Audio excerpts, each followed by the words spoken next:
I'm Zoe Cunningham here at the London Open Backgammon with Simon Morcroft, a musician and composer and also a backgammon player. Yes, the music came first, so the backgammon followed. How did you get into playing backgammon? Well, it was my wife who actually introduced me to the game. She's a keen player as well, and as she's got less keen, I've got more keen, so I'm playing much more than she is these days. Do you think lots of couples play backgammon?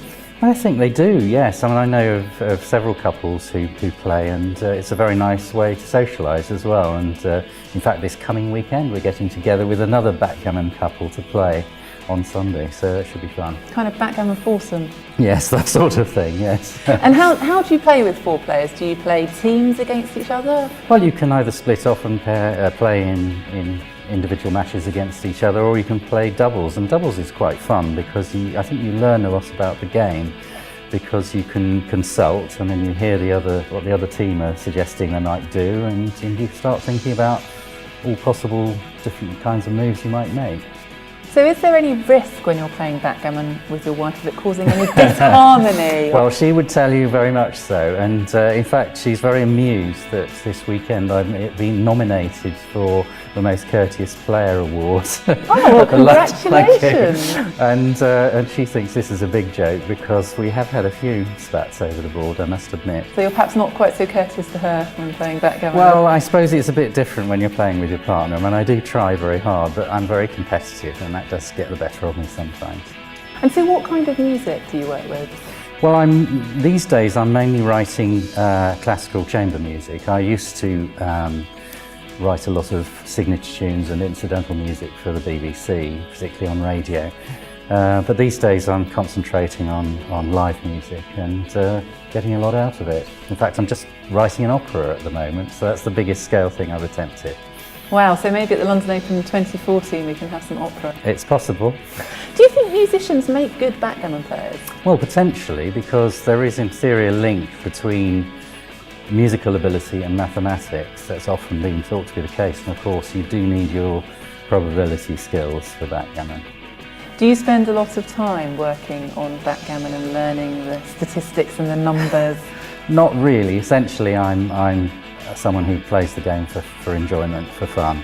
And I would do a little bit of work, but I don't take it too seriously. And I'm certainly not someone who knows all the match equity tables off by heart. And so what do you think your chances are this weekend at the London Open? Very poor, I should think, but I'll have a go, and I think you just have to take it one match at a time and see how you get on, and not be too disappointed if you lose, because there's very many good players here.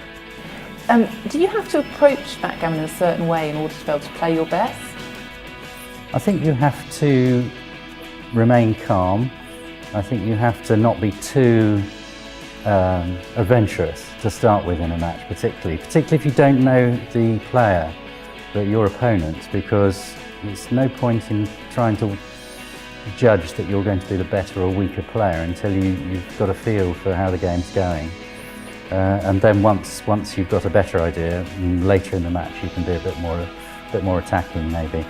And which of the players here do you know already? Have you seen play before? Well, I've seen quite a few of the players here, particularly the British players, and last year I played a couple of the strong Italian players who are coming, and I was beaten twice by Italians last year, so I'm hoping to get my revenge this year. Who do you think is going to win? Well, I guess if Peter Bennett might be a very strong candidate. Marcus Rinch might be, of the British players. Yes, and obviously Marcus won last year. Right, He's got form. He has got form, indeed. What do you think about the Backgammon Giants list? Because obviously two of the British players, Raj Jansari and Jimmy Fetterline, are on that list. Do you think that's a good indicator that they're significantly better than other players?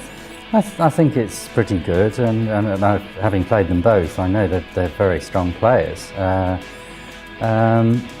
guess it's also an indication of the type of backgammon you play, and there are very many strong players who aren't particularly tournament players, who maybe make their money by playing money games instead, and they won't be here, but that doesn't mean they're not weak. They're not strong players. What's the largest amount of money you've ever played for? I don't play for large sums of money.